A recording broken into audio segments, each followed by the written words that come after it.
इसके लिए अपने शपथ ग्रहण समारोह में प्रधानमंत्री नवाज शरीफ को प्रधानमंत्री मोदी ने न्योता दिया और वो आए, और अगले दिन की बायलैटरल में ही ये तय हुआ कि विदेश सचिव वार्ता प्रारंभ हो जानी चाहिए, जिसे प्रधानमंत्री मोदी ने स्वीकार किया। और उस समय के विदेश सचिव ने तारीख भी तय कर दी, वेन्यू भी तय कर दिया। ये पहला सिद्धांत पूरा हुआ।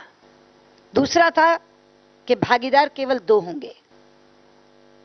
पाकिस्तान के हाई कमिश्नर ने वार्ता से 4 दिन पहले हुर्रियत के नेताओं को बुलाया, उनसे बात करने लगे। तो हमने उन्हें पहले कहा कि अगर आप इनसे बात करेंगे तो सरकार की बातचीत नहीं हो पाएगी, लेकिन वो वार्ता के लिए आगे बढ़े तो हमने वार्ता को रद्द कर दिया।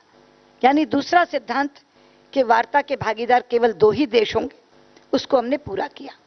तीसरा, आतंक और वार्ता साथ साथ नहीं चल सकते। डायलॉग रुका हुआ था, कॉम्पोजिट डायलॉग जिसे कहते थे, वो रुका हुआ था। हमने कहा कि पहले आतंक को एड्रेस करें, तब वार्ता पर बात होगी, तब वार्ता शुरू हो सकेगी।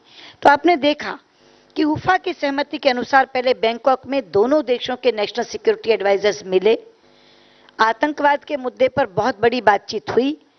उसके बाद मैं 9 दिसंबर को पाकिस्तान गई और तब वहां हार्ट ऑफ एशिया कॉन्फ्रेंस की साइडलाइंस पे जब बातचीत हुई हमारी, तब ये उसमें से कॉम्प्रिहेंसिव बायलैटरल डायलॉग निकला।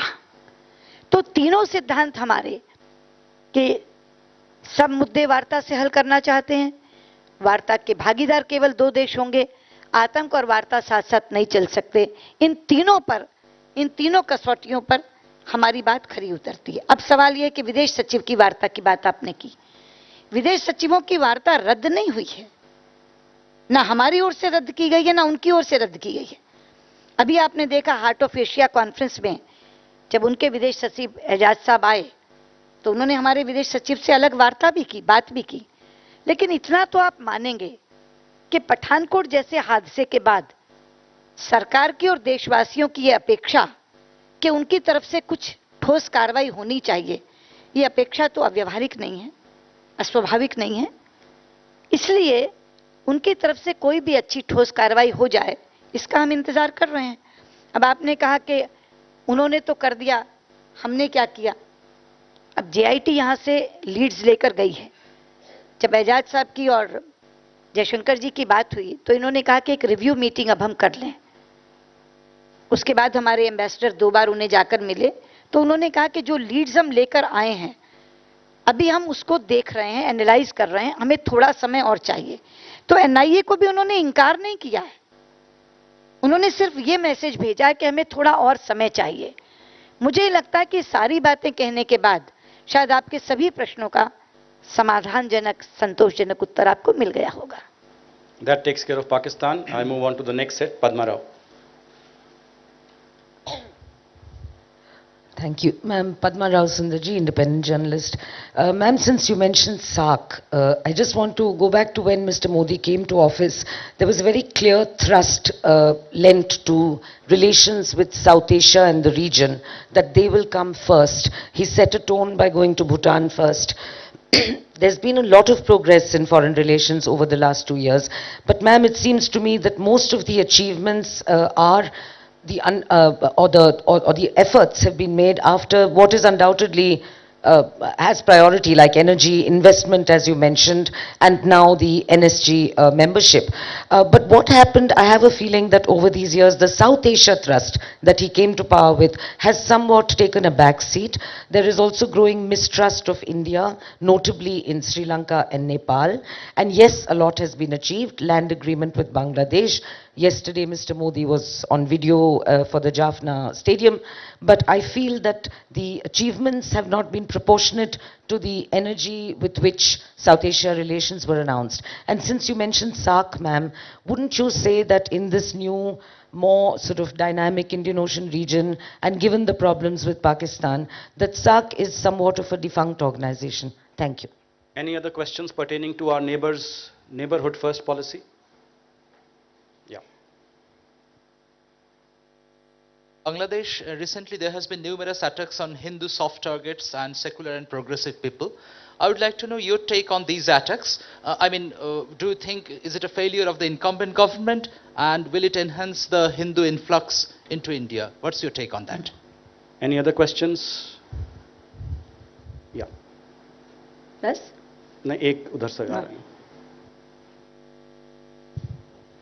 मैडम कुछ दिनों पहले रामकृष्ण मिशन जो ढाका में है वहाँ थ्रेट की चिट्ठी आई थी पुजारी जी को, उसमें आप लोगों ने कुछ किया है क्या और क्या स्टेप्स लिए गए हैं मैडम? कुछ पीछे से सवाल लूंगा मैं.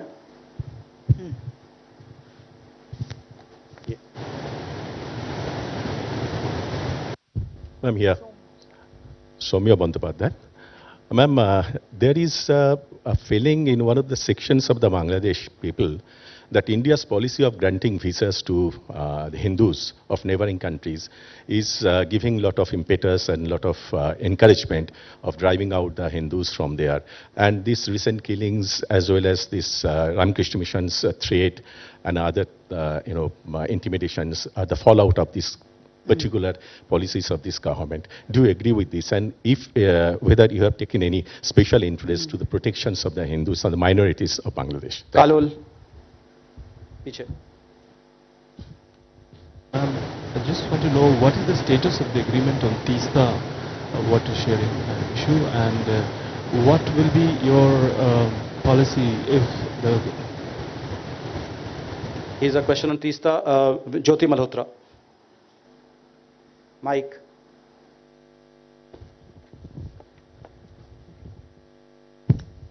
Thank you. I have a follow-up question on the refugees issue. Is it a policy of your government, ma'am, that only Hindu refugees from Bangladesh or Pakistan will be given citizenship in India? And what if you have refugees from other countries of other religious faiths, and of whether they're economic refugees or not? Thank you. Last question, Sridhar Krishnaswamy. Ma'am, I just wanted to know what is the policy of this government on the attacks on Hindus in Bangladesh? Are you looking at them as foreign citizens, and that it is the government of Bangladesh ultimately which will have to ensure their security, or is there an approach beyond that, in that since they are Hindus, the Indian government is involved definitely beyond beyond its call of duty? So I'd like some clarity on that, please. Yeah, I think we have enough questions now on the neighborhood. मैं सबसे पहले जो एक सवाल समग्रता में पूछा गया है पूरे पड़ोसी देशों के बारे में उसको ले लेती हूँ. बाकी ज़्यादातर सवाल बांग्लादेश पे हैं और एक सवाल ज्योति का रिफ्यूजीज पे, फिर उसका जवाब दे दूंगी. जहाँ तक आपका ये कहना है कि एनएसजी और इसमें हम सार्क को भूल गए या साउथ एशिया हमारी प्राथमिकता नहीं रही, ये आपकी धारणा सही नहीं है. अगर हम एक तरफ कोई काम लगते हैं तो विदेश मंत्रालय इतना बड़ा है कि ये नहीं कि सारा काम उसी पे लग जाता है. मैं आपको उदाहरण दे के कहना चाहूँगी कि पड़ोसी देशों में से हम सभी देशों को अगर अलग अलग भी ले लें तो भूटान के साथ, बांग्लादेश के साथ तो खैर बहुत बड़ा एलबीए के बाद रिलेशनशिप बहुत बड़ी, अभी पालाताना के में हमने उनको 100 मेगावाट बिजली दी. नेपाल में भी, नेपाल के साथ जो संबंध हमारे बने सांस्कृतिक, भौगोलिक, ऐतिहासिक संबंधों के कारण से, जो संबंध हमारे आज भारत और नेपाल के साथ बने, बीच में जो आपने जिक्र किया थोड़ा सा, वो एक थोड़ी सी गलतफहमी थी जो प्रधानमंत्री ओली की यात्रा के साथ ही समाप्त हो गई. और मैं नहीं कह रही, उन्होंने कहा कि समाप्त हो गई. पाकिस्तान के साथ भी मैंने बताया कि रिश्तों की गर्माहट पहले से कहीं ज़्यादा है. यहाँ मैं एक चीज़ आपसे कहना चाहूँगी कि अगर आप पूरी हमारी 2 साल का कार्यकाल देखें और केवल पड़ोसी देश की नीति देखें, केवल पड़ोसी देश की, जिसको हम नेबरहुड फर्स्ट पॉलिसी देखें, तो भारत पड़ोसी देशों के मददगार देश के रूप में उभरा है. नेपाल का भूकंप हो, श्रीलंका की बाढ़ हो, मालदीव का पानी संकट हो, सबसे पहले और सबसे जल्दी मदद पहुंचाने वाला देश भारत है. और कल जैसे अभी जाफना स्टेडियम का आपने खुद जिक्र किया, वहां प्रधानमंत्री का यह कहना कि भारत की प्रगति का लाभ हमारे सभी पड़ोसी देशों को मिलना चाहिए. मुझे लगता है कि जिस देश की सोच ये है कि मेरी प्रगति का लाभ सभी मेरे पड़ोसी देशों को मिलना चाहिए, उस पर नेबरहुड को इग्नोर करने का आरोप तो लग ही नहीं सकता. इसलिए किसी भी तरीके से अगर आप तोलेंगे तो नेबरहुड फर्स्ट पॉलिसी हमारी आज भी प्राथमिकता है और हमने कभी भी पड़ोसी देशों की अनदेखी नहीं की है. बांग्लादेश से जो सवाल आए हैं वो ज़्यादातर हिंदूज पर अटैक्स को लेकर हैं। उसी में अलग अलग तरह के प्रश्न हैं कि रामकृष्ण मिशन से कोई चिट्ठी आई है क्या, वहाँ की सरकार क्या कर रही है। देखिए, ये जो हमले हो रहे हैं ये बहुत दुर्भाग्यपूर्ण है और हमारे लिए बहुत कष्टदायक भी हैं। ऊंचे से ऊंचे स्तर पर इसके बारे में हम बात करते हैं, लेकिन एक चीज मैं जरूर कहना चाहूंगी कि बांग्लादेश की सरकार अपनी ओर से कोई कसर नहीं छोड़ रही कठोरता बरतने में उन लोगों के प्रति जो ये हमले कर रहे हैं। 3000 से ज्यादा लोगों की गिरफ्तारियां हुई हैं और बहुत कठोर कदम शेख हसीना उठा रही हैं।